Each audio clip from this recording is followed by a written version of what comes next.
आता सारखी सारखी सुट्टी कशाला पाहिजे तुला? सर थोडं गावी जायचं होतं. तुझं गाव रत्नागिरी ना रे? गणपतीला गावी, शिमग्याला गावी, राखणीला गावी, दसरा आला की गावी. अशा तुम्हाला कोण सुट्ट्या देईल? अहो गणपती सणाला गावातली म्हातारी कोतारी माणसं वाटेला डोळं लावून आमची वाट बघत असतात. लोक देवाला भेटायला कुठं कुठं जातात, पण आमच्या कोकणात शिमग्यात आमचा देव आमच्या घरी आम्हाला भेटायला येतो.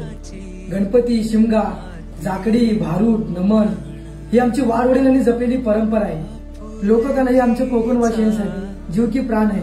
मी तर ठरवलंय की माझ्या गावकीसाठी, माझ्या भावकीसाठी मला गावी जावं लागेल. तुमची इच्छा असेल तर तुम्ही मला नोकरीवर ठेवा, नाहीतर नका ठेवू.